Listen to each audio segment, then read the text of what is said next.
My father-in-law gave my brother-in-law 3 houses. My husband said nothing. The next day, he made 2 decisions. Dad, my wife and I have been transferred to a new project in Puerto Rico. We leave next week. I had poured my life savings into buying a house for my in-laws, and I was choked with bitterness as they blatantly stripped us of it to hand over to their youngest son. To my despair, my husband had simply nodded in agreement. As I threw the divorce papers at him in desperation, I had no idea that his meekness was just a perfect act. It was an elaborate trap, a masterpiece of a plan to single-handedly push his own duplicitous family into a corner of debt and ruin. The city of Boston was settling into the final days of winter. A sweet, sharp chill snaked through the window frames, carrying the dry bite of the seasonal winds.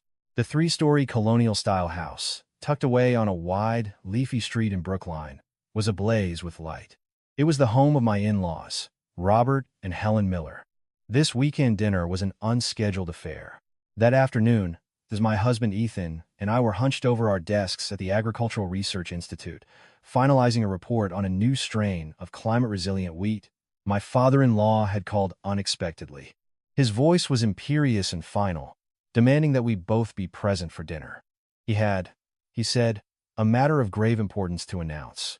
As was expected of me, I quickly cleared my desk, rushing to the local market to pick up a beautiful cut of steak, fresh asparagus, and some prime beef ingredients for a proper meal. In the 5 years since I had married into the Miller family, I had always upheld the image of a dutiful daughter-in-law, never daring to contradict my in-laws.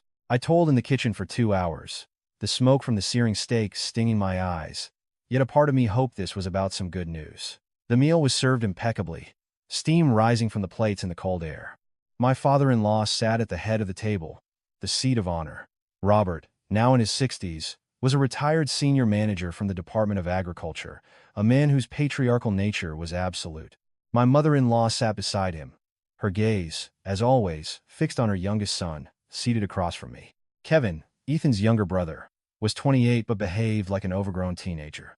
He drifted from job to job, 1 month a real estate agent, the next launching a boutique coffee shop. Every venture ended in failure, followed by him returning home, hand outstretched, asking his parents for money. Even now, as the family gathered, Kevin's eyes were glued to his phone, his hand mechanically shoveling food into his mouth without a glance at anyone. Robert cleared his throat, setting his glass of expensive Cabernet down on the oak table. The clink of crystal against wood was sharp and dry.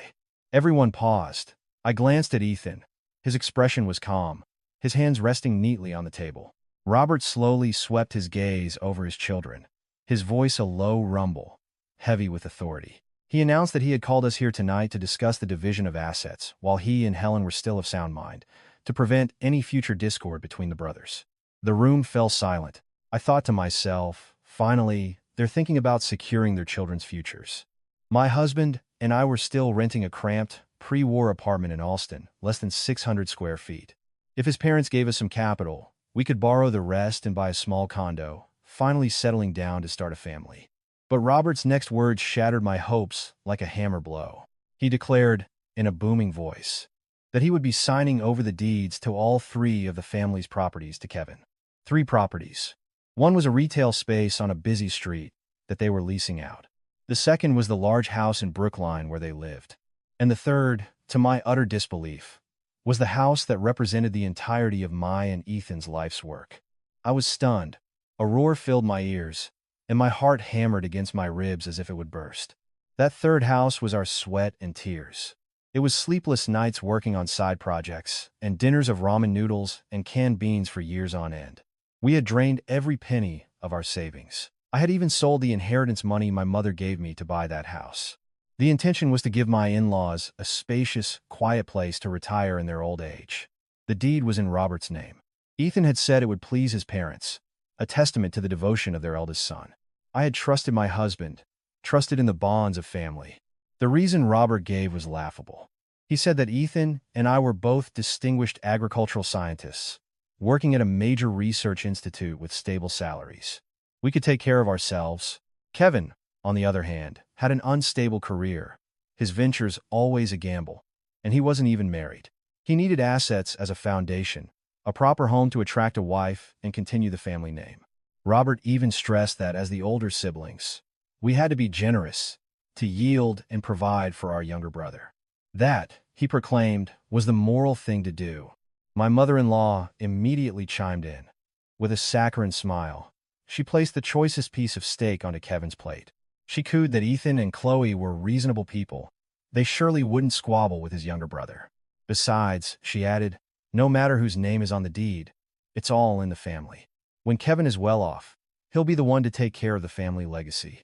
Hearing this, Kevin merely smirked, not even bothering to offer a word of thanks. I sat frozen, unable to believe what I was hearing. The blood in my veins boiled. This blatant favoritism had existed since I first married into the family, but I never imagined it could be this cruel and shameless. The house we bought with our own blood, sweat, and tears was being seized and handed to a lazy freeloader. The atmosphere in the dining room became suffocating. I fought to swallow the lump of outrage rising in my throat. My eyes, now red and watery, turning desperately to the man beside me, hoping he would say something, anything, to fight for our small family. My gaze was locked on Ethan's face. In this moment of profound injustice, I expected a protest from my husband, a voice to defend the fruits of our shared labor. Ethan was the eldest son. His opinion had always carried weight. If he just reminded his parents of the origin of the third house, if he just mentioned we were still living in a rundown rental, I believed they would reconsider, or at least not be so utterly unreasonable. But contrary to the fervent hope burning within me, Ethan remained perfectly still. He didn't look at me, completely ignoring the pleading, agonized look from the wife who had stood by him for 5 years. He calmly picked up his fork and knife, cut a piece of steak, and chewed it slowly, as if his father's pronouncement was nothing more than a passing comment on the weather. I could hear my own ragged breathing as time seemed to freeze. Each passing second was like a needle piercing my skin. Ethan swallowed his food, placed his silverware down, and then he gently nodded. In a steady, dispassionate voice of absolute submission, he said, whatever you and Mom decide is fine by me. As long as you're happy and the family is at peace. Kevin's future is our future. We have no objections. His words were like a bucket of ice water thrown in my face. A sharp pain shot through my chest. This man, my husband, who had shared my dreams and struggles, had just callously offered up his own wife's hard work to someone else. His initial silence had been frightening, but his spoken consent was 1,000 times more brutal. He chose to be the perfect, dutiful son in his parents' eyes, but in doing so, became a cowardly and irresponsible husband to his own small family. Helen's face lit up. She beamed, praising Ethan for being such a responsible older brother, always thinking of the greater family good.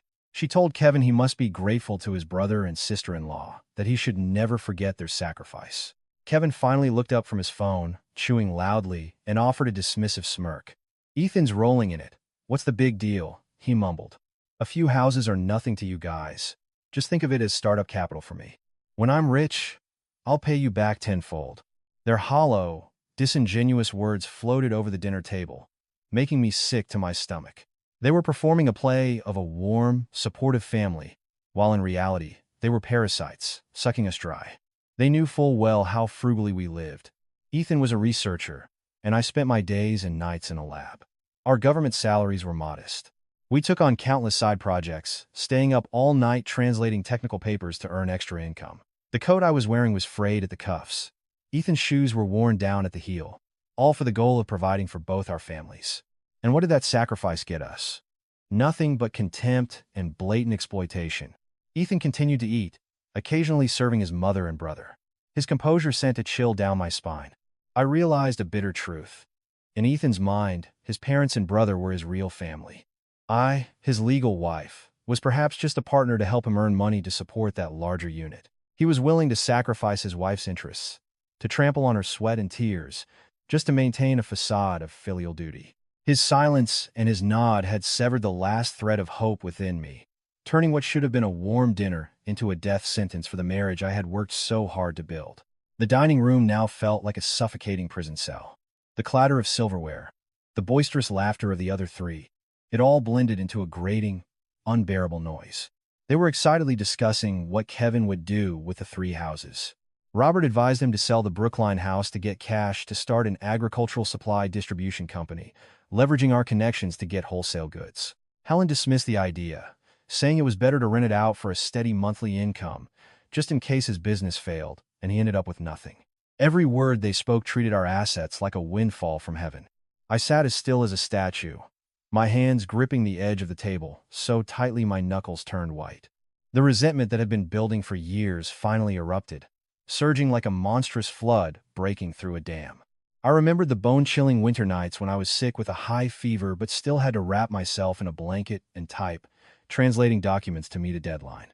I remembered visiting my own mother, who would see how thin I'd become and slip me a few $100s, telling me to buy something nice for myself. I would take that money and buy vitamins for my in-laws. All those images flashed before my eyes, mocking my foolishness and blind tolerance.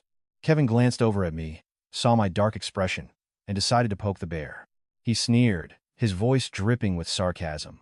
"What's with the long face, Chloe? Upset you have to part with a little something for your brother-in-law? You married into the Miller family, so what's ours is ours. Don't be so petty." His words were the spark that lit the fuse. My mother-in-law immediately shot me a sharp, menacing glare. She spoke coolly. "A person has to know how to be generous. When a woman marries, she joins her husband's family. Don't bring your selfish attitude in here. This family has no tradition of a daughter-in-law questioning the parents' decisions. Human endurance has its limits." I could not take another second of this shameless humiliation. I let go of the table, picked up my fork and knife, and slammed them down onto my plate. A sharp clank echoed, making the porcelain dishes vibrate. The chatter ceased instantly. All four of them stared at me, wide-eyed. Ethan frowned, reaching for my hand, but I yanked it away. I shot to my feet, pushing my chair back with a screech against the hardwood floor. Taking a deep breath, I looked Robert straight in the eye, then shifted my gaze to Helen and Kevin. My voice was colder and more resolute than I had ever heard it. "This dinner has been more than enough for me," I declared. "I'm full. I'll be leaving now." My sudden defiance sent Robert into a rage.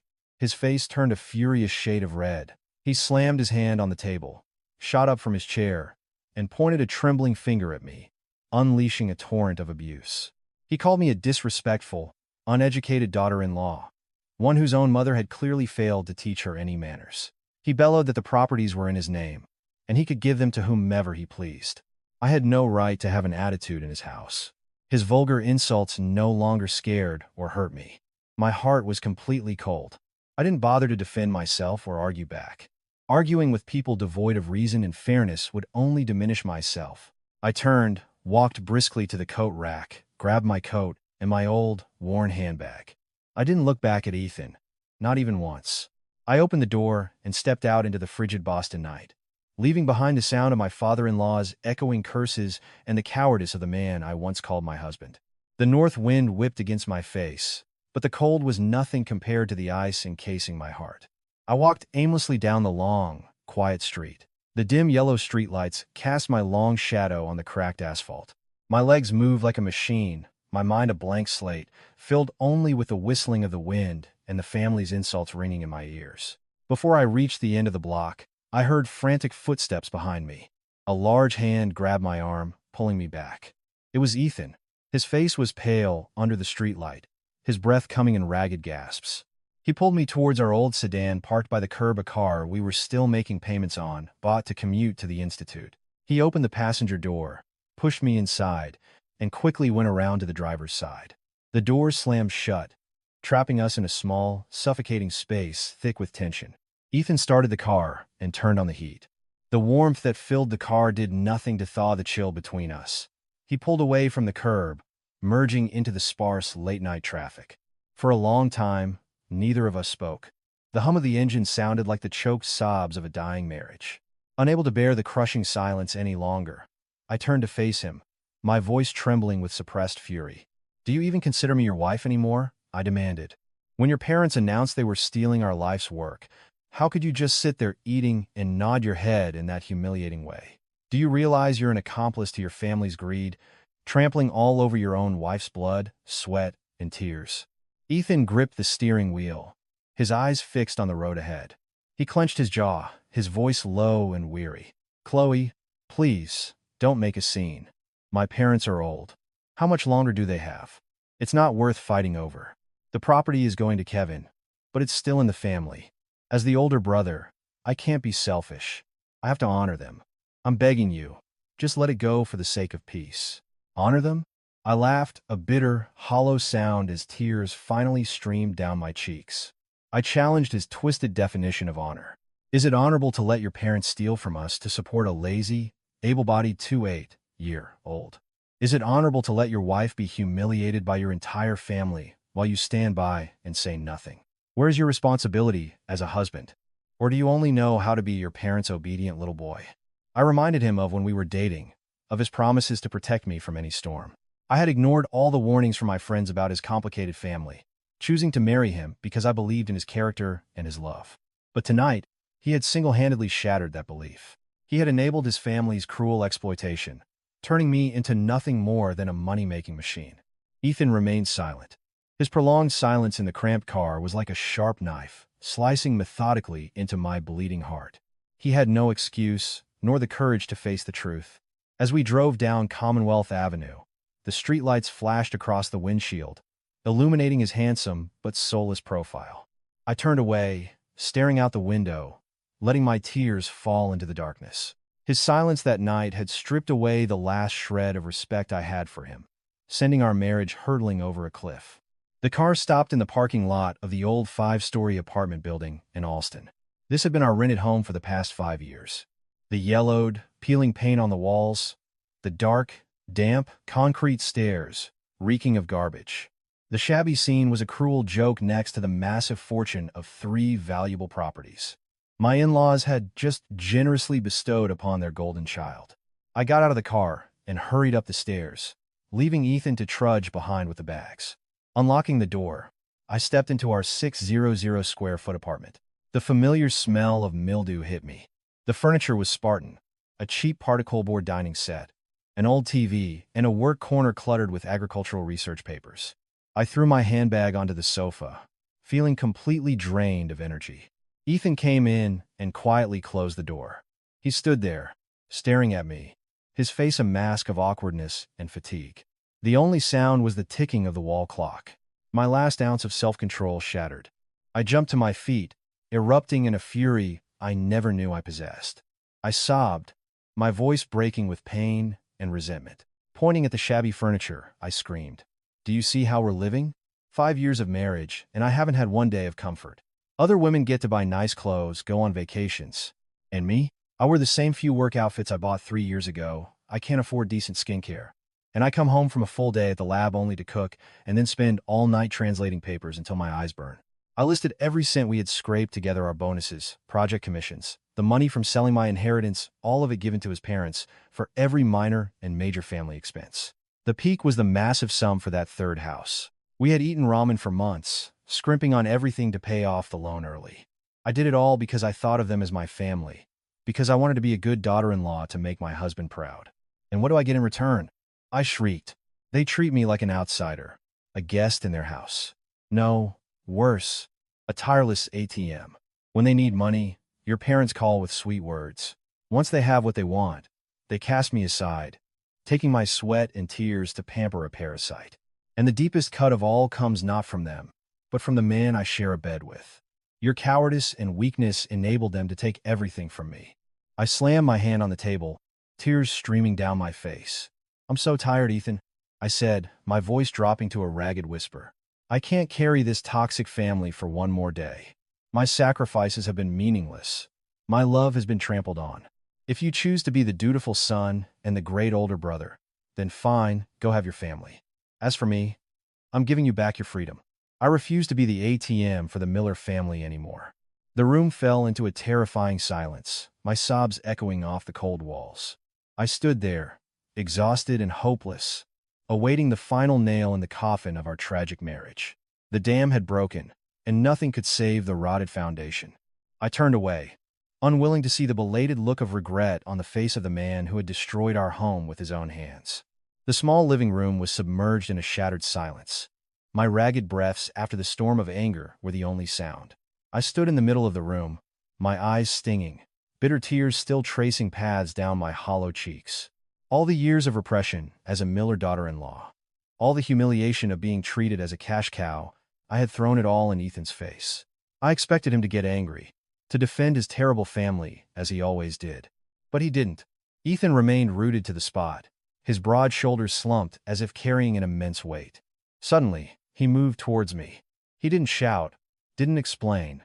He bent his knees and sank to the floor, kneeling right in front of me on the cold linoleum. His unexpected action startled me.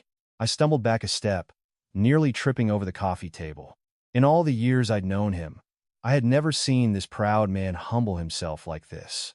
His large, calloused hands, the hands of a scientist who spent time in experimental fields, reached out and wrapped around my legs. He rested his head against my knees, his warm breath penetrating the fabric of my pants. His voice was choked, each word heavy but firm. "Chloe, please stop crying," he begged. "I know I've wronged you so much. All your frustration, all your hardship over these years. I see it all. I haven't missed a thing." He saw the nights I stared at a computer screen until dawn.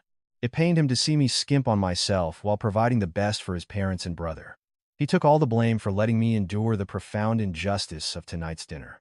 I looked down at the man kneeling at my feet, my heart in turmoil. His words were sorrowful, but the wound inside me was too deep to be soothed by a few apologies. I tried to pull his hands away, telling him coldly to get up, that there was no need for this melodrama between us. I reminded him that he was the one who had nodded and agreed to give away 3 houses. He was the one who had trampled on our shared hard work. Would kneeling and crying now change that cruel reality? Ethan looked up at me. In the dim fluorescent light, I saw his eyes were bloodshot, his jaw clenched so tight that the muscles stood out. He refused to let go, his grip tightening. His voice was the most serious and urgent I had ever heard it. "Please, just calm down and listen to me," he pleaded. "I'm asking you to trust me one last time. Just this once." He swore, enunciating each word. "From this moment on, I will never let you suffer another slight or injustice from my family ever again. I have a way to solve everything. But right now, I need you to remain completely silent and work with me." I was stunned by his strange demeanor. His vow echoed in the small space, bouncing off the mildewed walls and back into my mind. A man who always prioritized family duty, who always obeyed his parents without question, was now swearing to protect me from his family. His eyes held no weakness or evasion. Instead, there was a sharp, cold, and frighteningly determined glint, as if he were nursing a colossal plan. I stood silently, letting him hold me. The warmth from his arms seeped into my body, which was trembling with cold and anger. I wanted to believe him. I truly wanted to believe the man I had spent my youth loving and building a life with. But the fresh, bleeding wounds he had inflicted made my faith fragile and precarious. I let out a long, weary sigh. "My patience has run out," I told him. "I'll give you this one last chance. Not because I'm weak, but because I want to see just how much that trust you're asking for is worth." Ethan slowly rose to his feet and pulled me into his arms. That night, in the darkness of the old apartment, we held each other, sleepless. A great storm was silently gathering, preparing to sweep away the false order of the Miller family. The night in the Alston apartment complex passed heavily. The chirping of crickets outside, mixed with the whistling of the winter wind, creating a mournful sound. I lay with my back to him, staring into the darkness, my mind a tangled mess. Ethan's vow from earlier replayed in my head. What was he planning? Why would he let his parents seize our assets so easily, only to come home and beg for my trust? Dozens of questions swirled, intertwined with the bottomless sorrow of losing the house we had worked so hard for. Beside me, Ethan was also restless, his occasional heavy sighs breaking the silence. We didn't say a word to each other, lying awake until the gray light of dawn seeped through the blinds. The next morning, I woke up with a pounding headache and dark circles under my eyes. I dragged myself out of bed, brushed my teeth, and headed out. Ethan told me to be careful on my way to work and that he would cook dinner. I gave a perfunctory nod and drove my old car into the rush hour traffic. The morning chill didn't wake me up. It only worsened my mood. I felt like a ghost, exhausted by schemes and weary of a marriage tainted by exploitation. When I arrived at the Northeast Agricultural Research Institute, I walked into the plant breeding department to find an unusually buzzy atmosphere. Brenda, the union rep for our department, immediately pulled me over to the coffee machine. Her face was flushed with excitement as she spoke in a conspiratorial whisper. "Did you hear the earth-shattering news from the top?" she asked. I shook my head, explaining I'd had a family issue last night and hadn't checked internal memos. Brenda clapped me on the shoulder, her eyes shining. The USDA just approved a massive, national-level project. They're building a state-of-the-art agricultural tech hub in Puerto Rico. It's a huge government priority, with massive funding. The goal is to make the island not just a tourist paradise, but a global center for sustainable, high-tech agriculture. She explained that our institute had been given the honor of sending its top experts, its best scientists, to lay the groundwork. This is a once-in-a-lifetime opportunity for advancement, Brenda emphasized. The compensation package is triple our current salary, plus they provide a luxury condo near the beach. The only catch is you have to commit to the project for 3 to 5 years. It's a full relocation. Hearing this, my heart skipped a beat. Puerto Rico, 3 to 5 years, a new land, thousands of miles from Boston, far from my scheming, materialistic in-laws. My mind started racing with audacious thoughts. If we were chosen for this project, we would be completely free from Robert and Helen's grip. We could build a new life, free from their bitter reproaches and the crushing weight of a misguided family duty. Wasn't this the perfect escape for a marriage on the brink of collapse? For the rest of the morning, I couldn't focus on my work. The promotion rumors danced in my head. I remembered Ethan's determined eyes and mysterious vow from the night before. Could he have known about this already? Given our excellent track records and notable research contributions, it was highly likely that the Institute's board would consider us. A tiny spark of hope ignited in the darkness of my soul. I decided I had to ask Ethan about it tonight.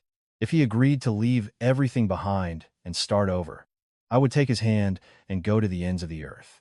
But if he refused, unwilling to leave his family, then I would have my answer about my own future. The rare afternoon sun of winter faded behind the tall buildings, and the biting cold once again gripped the city. I left work early, stopping at a small market to buy some pork chops and green beans for a simple dinner. As I turned onto the dim staircase of our building, I froze.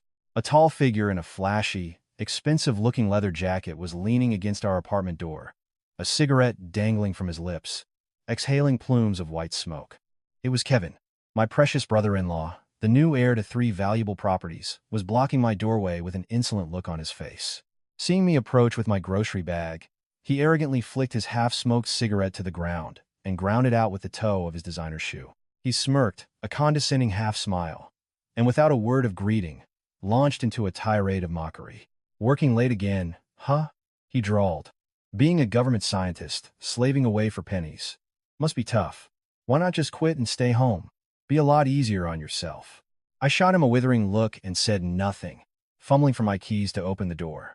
But Kevin deliberately spread his arms, blocking the lock. "Move," I said, my voice cold. "I need to get inside and make dinner. If you have something to say, wait for Ethan to get home." Kevin chuckled, his face a mask of smugness. The words that came out of his mouth next were so shameless I could hardly believe them. He said he wasn't here for a social call. He was here to talk big business. His parents had already signed over the deeds to the 3 houses. The paperwork was done. He was the boss now. But, he explained, the furniture in the Brookline house was too old-fashioned, and the retail property needed a complete renovation to become a showroom for his agricultural supply company. All in all, the renovation costs and initial inventory would be around $50,000. I stood there frozen, the keys digging into my palm. Kevin continued his outrageous speech. He said Ethan, as the older brother, made good money and had connections at the Research Institute. Since their parents had given the assets to the younger son, the older siblings had a responsibility to provide the startup capital. He demanded that we immediately withdraw $50,000 from our savings and loan it to him.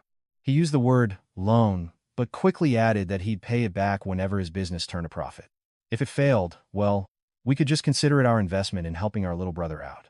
His audacity left me speechless. It was ludicrous. A man who had just stolen our life's work now had the gall to show up at our shabby apartment to demand the last of our meager savings. That $50,000 was the nest egg I had set aside for when we had a child. It was our emergency fund for sickness or job loss. It was money earned with our blood and tears. Yet, in the eyes of this parasite, it was just a small sum that we were obligated to hand over to fulfill our family duty. I took a step back, staring at Kevin's smirking face, feeling a wave of nausea. This man's greed knew no bounds, no morality, no decency. He saw our sacrifice as his entitlement, our savings as a bottomless gold mine for him to exploit. Standing there at my own front door, the rage I had suppressed since last night erupted with volcanic force. I was about to unleash the most venomous words I could think of upon this shameless creature. I dropped my grocery bag, not caring as the green beans scattered across the dirty floor. I pointed a finger directly at Kevin's face, my eyes blazing as I shouted, "You are a shameless parasite. You're 28 years old, strong and healthy, but instead of getting a real job, you just leech off your family. Those 3 houses were stolen, bought with our sweat and tears. How can you even swallow that without choking? And now you have the nerve to come here and demand another $50,000. Let me be clear. The money I earn is for my future, not to be thrown into the black hole of a useless, lazy freeloader." My direct assault wiped the smirk off Kevin's face. He turned beet red, his eyes bulging as he pointed back at me. His thuggish nature, usually hidden, came roaring to the surface. He snarled, spewing insults. He called me a bitter, calculating shrew who dared to lecture her brother-in-law. He used the most degrading terms to attack me. "You're just some woman from another family who married in," he spat. You have the Miller name, but you're still just a guest here, living off the generosity of my parents. In this family, your voice means nothing. The Miller family fortune is for the Millers to enjoy. You have no right to open your mouth." The word guest was like 2 daggers plunged into my bleeding heart. For 5 long years, I had poured my soul into this family, only to be told I would always be an outsider, a temporary resident whose labor was to be exploited. Just as the argument reached its peak, heavy footsteps sounded on the stairs. Ethan appeared, briefcase in hand, his face weary. Seeing him, I thought he would finally explode, that he would rush to defend the wife who was being viciously insulted by his own brother. I looked at him with desperate hope, but once again, Ethan let me down completely. He stepped between us. But instead of slapping that arrogant punk, or at least yelling at him to apologize, he turned and placed a gentle hand on Kevin's shoulder. "Calm down, Kev," he said softly. "Let's not do this here. We shouldn't make a scene for the neighbors." He told Kevin to go home and relax, that he had heard about the $50,000, and he would think about it tonight. Tomorrow, he would give an official answer to him and their parents. Hearing this, Kevin looked triumphant. He shot me a provocative glare, brushed off his jacket, and swaggered down the stairs, calling back over his shoulder, "If you don't have the money for me tomorrow, don't blame me for not respecting our family ties." Once Kevin was gone, Ethan turned back to me, about to touch my shoulder, but I slapped his hand away and backed into a corner. My endurance had officially hit rock bottom. His promise of an answer tomorrow meant he was actually considering giving them our last remaining savings. He had condoned the actions of a man who called his own wife a guest. I pushed past Ethan and stormed into the apartment, throwing open the closet. I pulled out our old suitcase from under the bed, tossed it onto the mattress, and began frantically grabbing clothes, stuffing them inside. Ethan rushed in after me, grabbing my hands. "What is this insanity?" he demanded. I struggled to break free, screaming in despair. "I'm done with your pathetic act of the dutiful son. I won't live with a coward who can't even defend his own wife. We are finished. Tomorrow, I'm filing for divorce. I don't want any assets. I'll go be a guest somewhere else and leave you and your family to your little drama." The harsh zip of the suitcase closing sounded like the final severing of the bond between 2 people who once shared everything. Just as Ethan and I were locked in a struggle over the packed suitcase, the phone in my handbag, tossed on the sofa, began to ring, its sharp tone piercing the tense air. I glanced at the glowing screen. Father-in-law. I reached to turn it off, to sever all ties with that toxic family. But Ethan was faster. He snatched the phone. He didn't answer it right away, but switched it to speakerphone and placed it on the glass coffee table. He gave me a look, a silent command, "Stay quiet." I frowned, confused, but crossed my arms and waited to see what would happen next.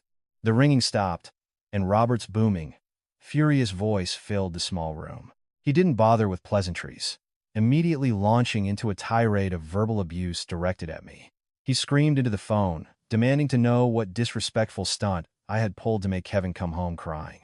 He said Kevin had reported that not only had we refused to loan him money, but I, his sister-in-law, had stood in the doorway, calling him a useless parasite and trying to kick him out. Robert's voice grew shriller, revealing the deep-seated authoritarianism in his blood. He belittled my background, saying his family was cursed to have brought in such a vile, petty, and insubordinate daughter-in-law. He blamed me for everything, accusing me of being the manipulative instigator, the one causing strife and turning brother against brother. "This is a Miller family matter," he roared. "It's not for some outsider to stick her nose in."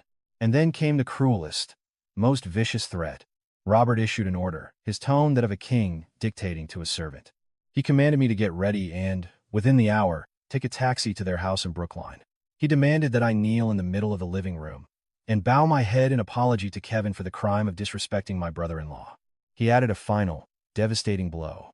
If I was not at their house, on my knees within the hour, he would force Ethan to file for divorce immediately. He would have me thrown out with nothing, not a single thing that belonged to the Miller family. He would rather his son be divorced than have the family's authority challenged. The venomous words spewing from the small speaker were devastating, shattering the last vestiges of respect I held for my elders. I stood there, my face a cold, bloodless mask, my eyes wide as I stared at the phone. I couldn't even cry anymore. The pain had frozen over, transforming into pure, unadulterated contempt. I realized then that trying to be a good daughter-in-law in this family was the most futile and pathetic endeavor of my life. The call ended abruptly, leaving a series of sharp, beeping tones echoing in the silence. I let out a bitter, liberating smile. I slowly bent down, shoved my last coat into the suitcase, and zipped it shut decisively. I looked at Ethan, the man who had just witnessed his own father verbally eviscerate his wife. I didn't bother with another word of blame. This humiliation was more than enough to be the final chapter. I grabbed the handle of the suitcase, ready to walk out that door, leaving behind a dead marriage and a husband who could only stand mute before his family's tyranny. The phone lay silent on the glass table, but the echo of my father-in-law's venomous words still hung in the oppressive air of the apartment like invisible daggers. I stood frozen, staring at the overstuffed suitcase, its contents as chaotic as the storm in my mind. Taking a deep breath, I tried to swallow the humiliation. I gave the zipper a final, decisive tug. The sound of metal on metal was a shrill scream, like a blade severing the fragile family ties I had tried to maintain for 5 years. I turned to Ethan. He was still standing there, his face half hidden in the shadows cast by the streetlight outside. I was waiting for the usual lecture. I was certain he would gently advise me to be patient, or worse, yell at me and force me into a taxi to go apologize to his brother just to keep the peace. I had braced myself to fight back against his weakness, ready to sign the divorce papers on the spot to free myself. But, contrary to all my expectations, Ethan said nothing of the sort. He walked over to the coat rack, took down his windbreaker, and put it on. His movements were slow but deliberate. Then, he came to me, bent down, and lifted the heavy suitcase. He looked directly into my eyes. There was no evasion, no fear like there usually was. His gaze was deep, resolute, and held a mysterious fire I had never seen before. In a voice that was eerily calm, he said, "All right. If Dad wants us to go back, then we'll go back." His short sentence stunned me, and my anger flared anew. I snatched at the suitcase handle. "What are you trying to pull?" I demanded. "I am not setting foot in that house to kneel before an uneducated brat like Kevin. If you want to go be the dutiful son, the benevolent brother, then you can take this suitcase and go by yourself. I'll find a hotel for the night and file for divorce first thing in the morning. I will not endure this humiliation for another second." Ethan didn't let go of the suitcase. With his free hand, he gripped my trembling shoulder. His hand was firm, sending a strange warmth through me. He lowered his voice, his tone becoming incredibly serious and urgent. "Remember what I swore to you last night. Remember what I said. Give me one last chance and trust me completely." He promised. "This trip back home tonight is not for you to kneel and apologize. It's to end all of this, once and for all. I give you my word. After tonight, whatever you decide about our marriage, I will accept it completely." The conviction in his voice made me pause. A wife's intuition told me that the man standing before me was no longer the meek husband who always bent to his parents' will. A bold, audacious plan seemed to be running in his mind. I stared at him, searching his eyes for any hint of deception, but there was none, only the calm of a lake before a hurricane. In the end, curiosity and the lingering embers of our shared life won out over my rage. I let go of the suitcase and gave a cold nod. "You lead the way," I said. "I'll follow. Let's see what kind of show you're planning to put on." Ethan let out a soft sigh of relief. He picked up the suitcase and stepped out into the dark hallway. We descended the cold, concrete steps of the apartment building together. The winter wind howled outside, slapping my face and forcing me to pull my collar up. Ethan opened the car door, carefully placed the suitcase in the back, and got into the driver's seat. I sat in the passenger seat, arms crossed, staring blankly into the night. The engine rumbled to life. The car slowly pulled away from the bustling Alston Street, heading straight for Brookline. In the cramped space of the car, we were silent. The hum of the engine mixed with the frantic beating of my heart. This felt like a drive to my own execution, where the final verdict on my marriage and my relationship with the Miller family was about to be delivered. The car turned onto the familiar wide street in Brookline and slowed to a stop in front of my in-laws' house. The large, bronze-colored iron gate, usually shut tight at this hour, was wide open, as if waiting to swallow us whole. The harsh white light from the living room flooded the yard, illuminating every single paving stone. I got out of the car, a gust of wind making me shiver. The cold outside seemed to mirror the ice in my heart. Ethan carried the suitcase, and I followed closely behind him. Each step onto that familiar driveway brought back bitter memories. This was the place where I had cooked lavish holiday feasts for his entire extended family. This was where I had exhaustively cleaned and decorated for every special occasion. And now, I was entering this house as a criminal about to face judgment. We stepped into the living room. The spacious room was dominated by a set of ornate, mahogany furniture carved with elaborate designs, a set I had paid for with my own year-end project bonus to make my father-in-law proud in front of his friends. Seated on the most commanding chair in the center of the room was Robert. His face was flushed red, his brows knitted together fiercely. He was wearing silk pajamas, holding a cup of strong tea, looking every bit the judge awaiting a sinner's prostration. Beside him, Helen sat chewing on a piece of gum, a habit of hers when she was smug. She wore a velvet housecoat, her sharp eyes raking over me as if to tear my coat off. She couldn't hide her triumphant, mocking smirk. But the most infuriating sight was on the long sofa opposite them. Kevin was sprawled out, one leg crossed over the other, leaning back arrogantly. He was scrolling on his phone, occasionally looking up at me with a look of pure provocation. His smug face radiated the satisfaction of a victor. He was certain that under his parents' pressure, his older brother and sister-in-law, no matter how stubborn, would come crawling back with money and apologies. The air in the living room was so thick with tension, I could hear the ticking of the grandfather clock on the wall. Seeing us enter, Robert slammed his teacup down on the glass table with a loud crack. He cleared his throat and glared at me, his voice dripping with authority. "Have you realized your mistake yet?" he bellowed. "You're home. Why are you just standing there? Don't you know to get on your knees and apologize to your brother Kevin right now?" He threatened that if I didn't, he would make Ethan write out the divorce papers tonight. Helen chimed in. "Other people's daughters-in-law are gentle and obedient, always looking out for their husband's family. But you bring your selfish, petty jealousy into this house, turning against your husband's own brother." Her shrill voice grated on my nerves. "We were so unlucky to get a daughter-in-law as ungrateful as you." Seeing his parents championing him, Kevin grew even bolder. He put his phone down and jutted out his chin. "Hurry up and apologize so I can go to bed," he sneered. "My time is money now. I don't have time to waste on a freeloader." The humiliation was blatant, happening right before my eyes. Hot blood rushed to my head. I clenched my fists so tightly my nails dug into my palms. I lifted my chin, my eyes burning with hatred as I stared at the three of them. I was about to open my mouth, to unleash my contempt and declare the divorce right then and there. I didn't need this rotten family anymore. But just as my lips parted, Ethan took a step forward. He stretched out his broad arm, blocking me from their view. His solid shoulder obscured Robert's line of sight, effectively silencing my imminent explosion. Then, in a completely unexpected move, Ethan placed the suitcase on the floor and bowed his head respectfully to his parents. The entire script I had imagined in my head was completely flipped upside down. I stood frozen behind Ethan, staring in disbelief. He was bowing his head, a gesture of submission and surrender in the face of his parents' tyranny. A wave of profound disappointment washed over me. I thought he had brought me here to reason with them, to protect me. Instead, he was here to take the blame himself, to continue playing the role of the blindly obedient, dutiful son. Ethan began to speak, his voice steady, calm, and filled with a perfectly feigned remorse. He told his parents that the conflict tonight was entirely his fault. He took responsibility for failing to guide his wife properly, for allowing her to speak so harshly to her brother-in-law. He begged his parents to calm down, not to hold a grudge against a woman for her short-sightedness, and to mind their blood pressure. Then, Ethan turned to Kevin and gave a slight nod. He said that Kevin, as the younger brother, was understandably impulsive, and his visit to our apartment was born out of anxiety for his upcoming business venture. As the older brother, Ethan said, he couldn't stand by and watch his brother struggle. He had given a lot of thought to Kevin's need for startup capital.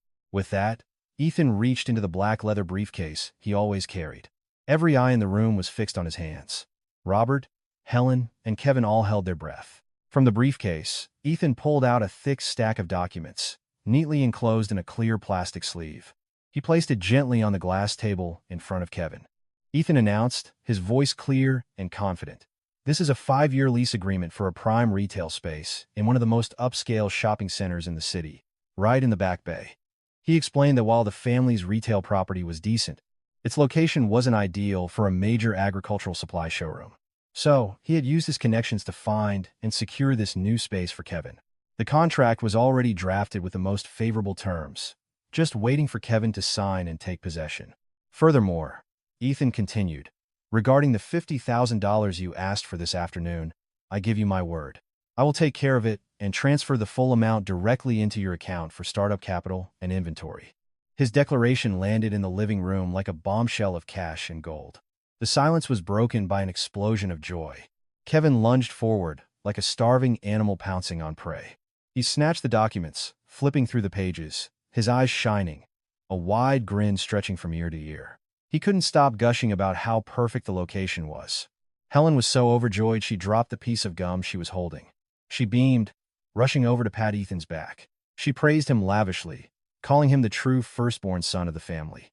So responsible, always shouldering the family's burdens. She shot me a smug look, as if to prove that the Miller family's power could crush any resistance from me. Robert stroked his chin, his face, which had been red with anger, now glowing with pride and satisfaction. He nodded repeatedly, murmuring that Ethan knew how to get things done. This is how a man of importance should act, he declared. Helping your own brother is never a loss. He had completely forgotten about forcing me to kneel and apologize.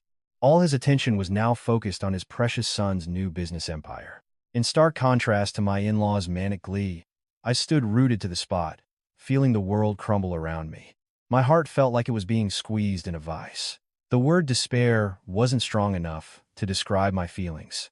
My husband, the man who just last night had knelt and sworn to protect me, had now single-handedly offered up every penny of our blood-earned savings to his family. $50,000, plus the enormous cost of a 5-year lease in a prime commercial center. It was a colossal sum that we could work our entire lives and never recover.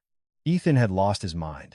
He had sold me out, sold out our little family in exchange for empty praise from a pack of greedy vultures.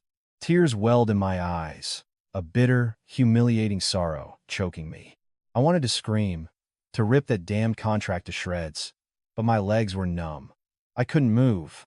The living room was filled with boisterous laughter. Kevin was excitedly outlining his business plan, already deciding which new luxury car he would buy with the profits.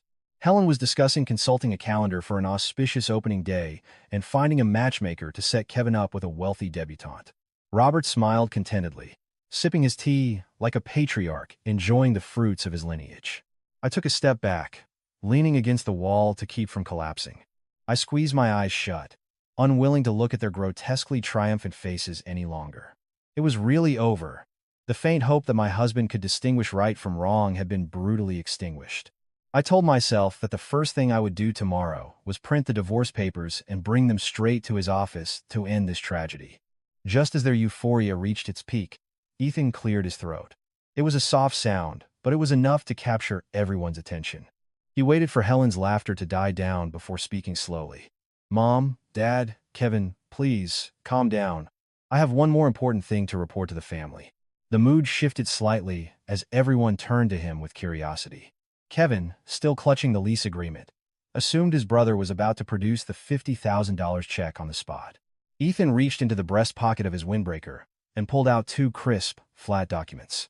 Unlike the black and white contract, these papers bore the official, full-color seal of the United States Department of Agriculture. He carefully placed the two documents on the glass table next to Robert's teacup. He stood up straight, took a deep breath, and announced in a formal, articulate tone, "This is a high-level personnel appointment, directly from the department. As per the assignment from our leadership, Chloe and I have been selected as the project lead and deputy lead for the National-Level Agricultural Technology Initiative. Our new duty station is not here in the Northeast, but on the island of Puerto Rico." His voice resonated clearly. He continued, explaining that it was a priority project requiring experts to be on-site continuously. Due to the urgent nature of the work, he stated, "We have to pack our things and fly south next week." The term of the assignment is a minimum of 3 to 5 years, possibly longer if the project expands. During that time, our work will be both intensive and confidential. We will have almost no time to return to Boston or participate in any family matters here.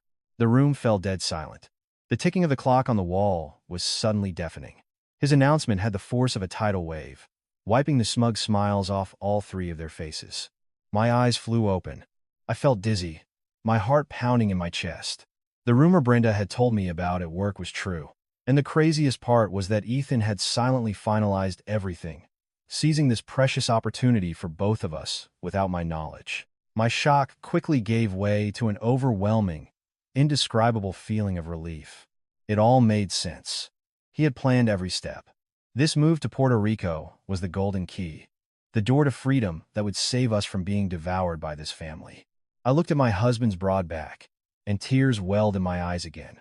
But this time, they were not tears of bitterness, but of profound, overwhelming emotion. The earlier joy evaporated from the room, replaced by a thick, suffocating tension. My in-laws and Kevin looked as if they'd been doused with ice water. They stared at the two official documents on the table, their minds struggling to process the colossal implications of Ethan's words. Kevin was the first to react. He tossed the lease agreement aside, shot to his feet, his face pale. "Wait," he stammered frantically. "If you guys are gone for years in Puerto Rico, who's going to pay the monthly rent on this lease? Who's going to transfer the $50,000 for my business?" The empire he had imagined for all of 5 minutes was already threatening to crumble. Ethan looked at him, his expression perfectly calm. He replied with cool, irrefutable logic. "The work there is incredibly demanding, Kevin. The research zone is isolated, with limited cell service and internet. Handling financial transactions will be very difficult. I've given you the lease documents. You can handle the signing yourself. As for the $50,000, Chloe and I also need to prepare financially for our new life down south, so we'll try to arrange something and send it after we're settled." He used the vague phrase, "arrange something," and "send it after," like a promise written on the wind. Robert finally snapped out of his shock, the wrinkles on his forehead deepening. He realized a truth far more bitter than a delay in Kevin's $50,000.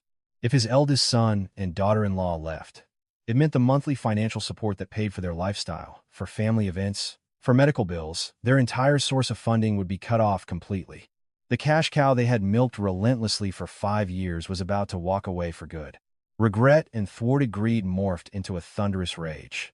Robert slammed his hand on the table, making the teacups rattle. He pointed a finger at Ethan, his voice raw as he spewed the ugliest insults. He called Ethan an ungrateful son, who, after being raised and educated, was now abandoning his family responsibilities.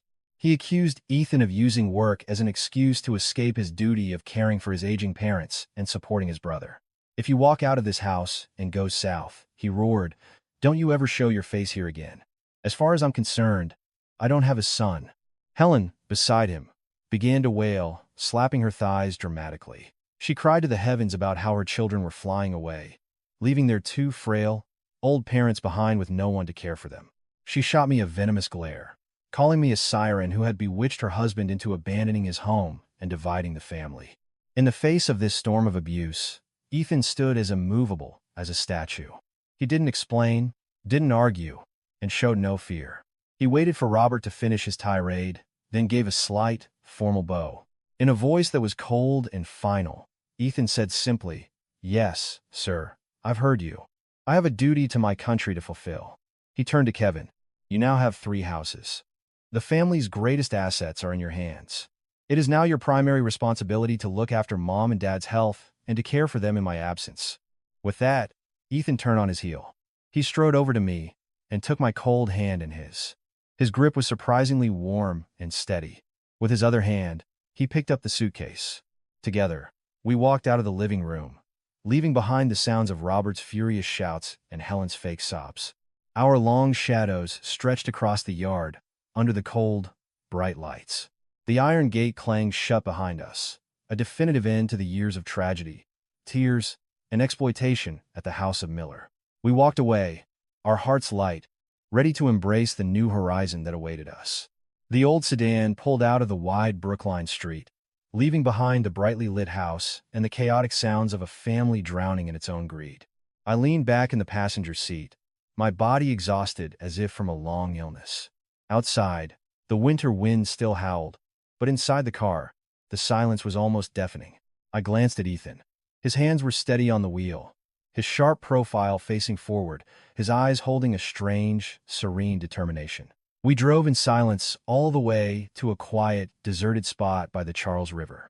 Ethan pulled over and killed the engine. It was dark, save for the dim glow of distant city lights on the water. Ethan unbuckled his seatbelt and turned to face me. He looked at me with an incredible tenderness, a look full of love and a deep gratitude I hadn't seen in a very long time. Suddenly, he reached out and pulled me into a fierce embrace. It was a tight, solid hug, full of warmth. I buried my face in his chest, hearing the steady, strong beat of his heart. Tears began to flow uncontrollably, soaking a patch of his jacket. They weren't tears of bitterness or humiliation like the night before. They were tears of release, of overwhelming joy at the realization that my husband was not a coward. Ethan gently stroked my hair, his voice low and full of remorse. "Go on, cry," he whispered. "Cry out all the pain and frustration from all these years. Starting tomorrow, we begin a new life in a new place. No one will ever be able to hurt my wife again." I looked up at him, my voice still choked with emotion. I asked him about everything: the lease for the Back Bay Shopping Center, the $50,000 he promised Kevin, and the 3 houses he had so easily surrendered. A rare, sly smile touched his lips. He wiped the tears from my cheeks and began to reveal the truth behind the perfect play he had just staged. The 5-year lease, he explained, was completely worthless. It was just a template a friend of his in commercial real estate had printed out, complete with fake, digitally spliced seals designed to fool greedy, unsuspecting people like his family. There was no retail space waiting for Kevin, and certainly no agricultural supply business. He had given it to Kevin only to create an illusion of wealth, something for them to cling to while we made our clean getaway. My eyes widened in astonishment. I gripped his arm. "And the $50,000? "That $50,000 is our life savings," Ethan said firmly. "Money we earned from our own sweat and tears. I would never be foolish enough to hand it over to an ungrateful parasite." The promise was just a stalling tactic, a way to pacify them while we retreated safely. Once we're in Puerto Rico, the geographical distance and the confidential nature of our work will be an impenetrable fortress against any further demands from home. But the most shocking and brilliant revelation was about the 3 houses. I asked him why he had stayed silent, why he had allowed them to take the very house we had poured everything into. Ethan sighed, his expression turning sharp and cold. He explained that his silence and compliance over the past few days were a calculated move to completely shed the massive financial burden his family had become. The 3rd house we had bought, legally in his father's name, had been secretly used, along with the other 2 properties, as collateral for a massive bank loan. His father had lost a fortune in a series of terrible online investments and a crypto scam. A huge debt was now tied to the Miller family name.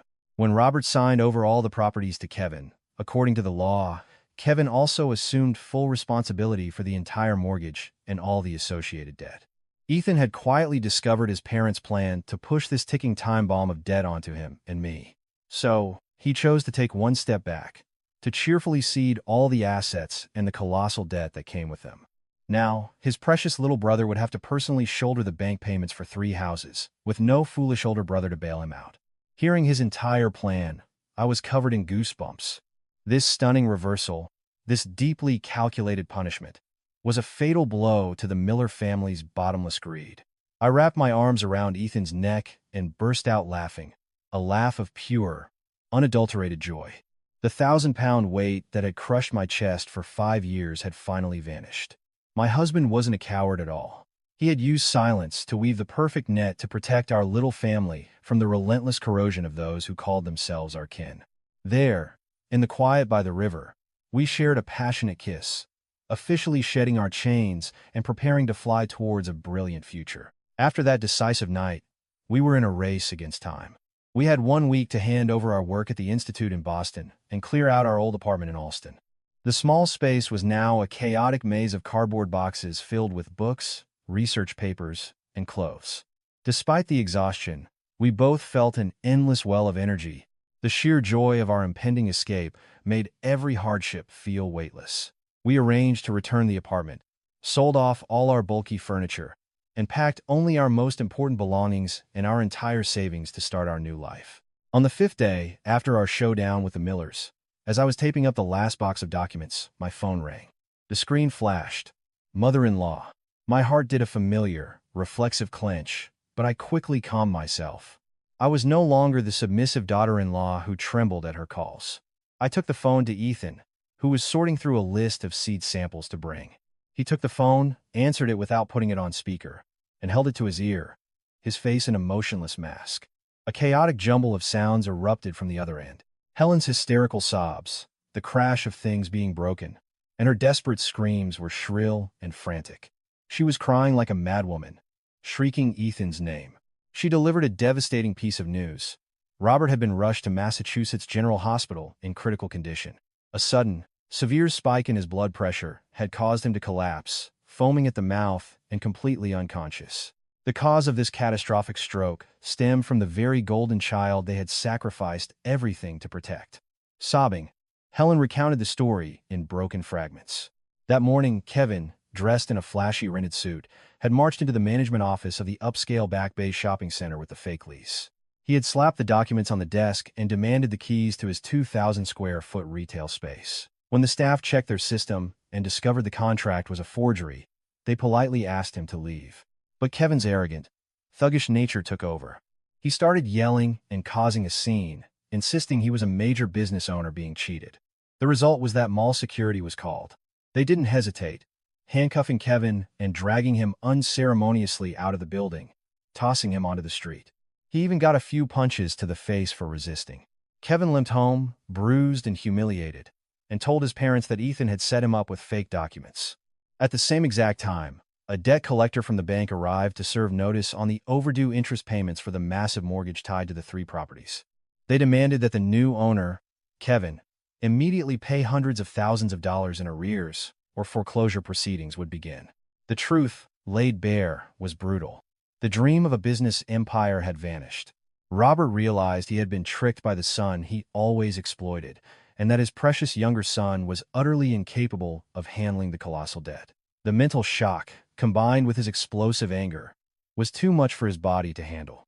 Helen begged Ethan to come to the hospital immediately, to bring money for the medical bills, and to sort out the mess with the bank for Kevin. The family was in ruins, she cried, and only Ethan could save them now. I stood beside Ethan, hearing every word of my mother-in-law's desperate plea. I felt a complex mix of emotions, pity for their foolishness, and a chilling sense that the laws of karma were swift and merciless. Ethan stood as still as a statue, his expression unchanged. He let Helen cry until she was hoarse. Then he spoke. His voice was as cold and final as a stone tablet. He told his mother that he and his wife were flying to Puerto Rico tomorrow to fulfill a national duty. All travel arrangements were confirmed and could not be changed. He reminded her of his words from the other night. The 3 houses and all the family's most valuable assets had been given to Kevin. Therefore, it was Kevin's responsibility to pay for his father's medical bills and to solve the bank debt he had so gleefully accepted. Ethan stated that his responsibility was over. He no longer had any obligation to clean up the mess their greed had created.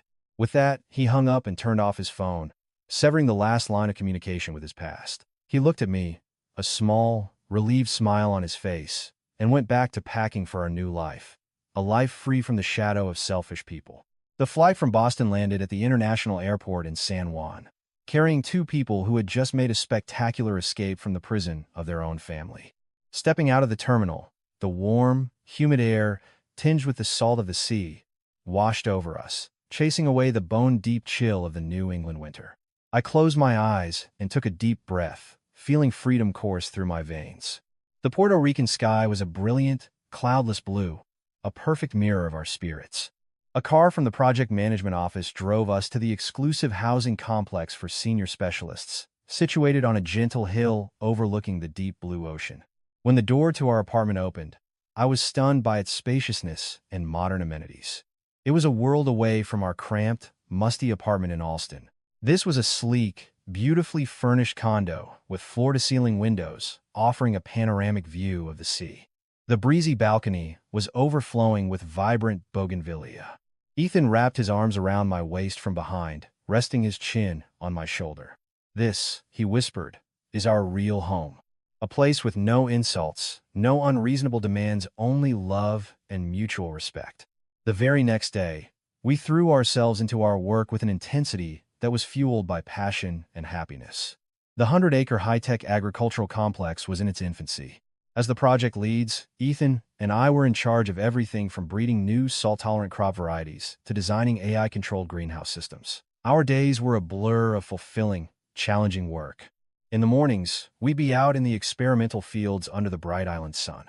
In the evenings, we'd be in the lab, analyzing soil samples and recording data. Our careers flourished, no longer distracted by calls for money or tense family dinners. Our talents were unleashed. The first strains of salt-tolerant rice we developed yielded outstanding results, earning us a personal letter of commendation from the Secretary of Agriculture and a significant cash bonus. The young engineers on the project looked up to Ethan as their mentor, and I became a respected, leading expert in my field. We used our bonuses and high salaries to furnish our home and explore the island. On weekends, we'd ride a scooter along the coast, watch the sunset, and feast on fresh seafood. The simple, joyful, independent life I had always dreamed of was now a reality. Our happiness became complete one autumn morning, exactly a year after we arrived. I was in a greenhouse checking soil pH levels when I suddenly felt dizzy. A wave of nausea hit me so hard, I had to clutch my chest and sink to the ground. Ethan, seeing me, dropped his clipboard and rushed over, scooping me up and carrying me to the on-site clinic. After running some tests, the elderly doctor emerged with a radiant smile and announced the news we had been waiting for since we were married. I was 6 weeks pregnant. Hearing the news, Ethan burst into tears like a child.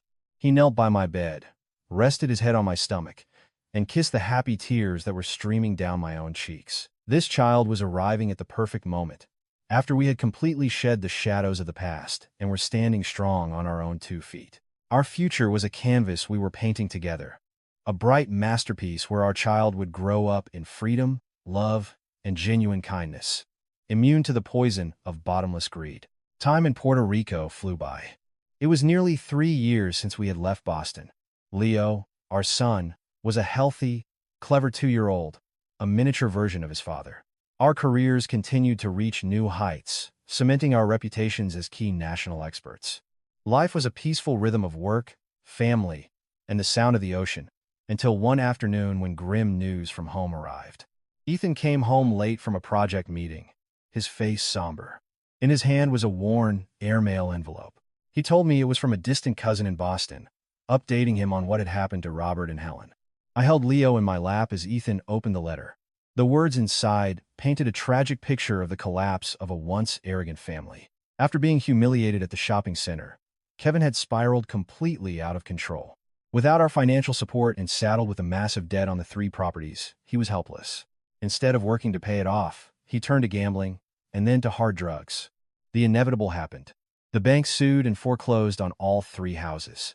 The Miller family lost everything, forced to move into a tiny, squalid rental room in a rough part of the city. Robert had survived his stroke but was left paralyzed on his left side, completely bedridden.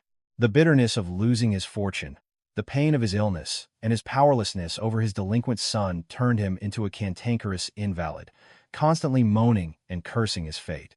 Kevin, cornered by loan sharks, came home one day to steal what little money his mother had left. Robert, from his bed, tried to hit him with his cane. In a drug-fueled rage, Kevin pushed his father down, grabbed the money, and fled, disappearing without a trace.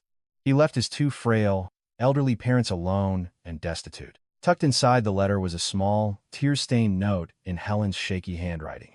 It was a desperate, pitiful plea for forgiveness. She begged us to find it in our hearts to come back to Boston and save what was left of their shattered family.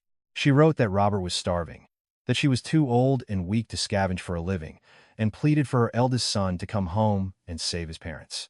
Reading those words, a shiver went down my spine. The universe had a way of balancing its books. The greed and injustice they had inflicted upon us had borne the bitterest fruit, which they now had to eat alone. I looked at Ethan, waiting for his reaction. His hand trembled slightly, and his eyes were red. They were, after all, the people who had given him life. But that flicker of compassion could not overcome the years of pain. Ethan took a deep breath, folded the letter, and then decisively tore it into tiny pieces. He threw the scraps into the trash, his face returning to a cold, resolute calm. "The path we are on has no room for turning back," he told me. "They brought this upon themselves.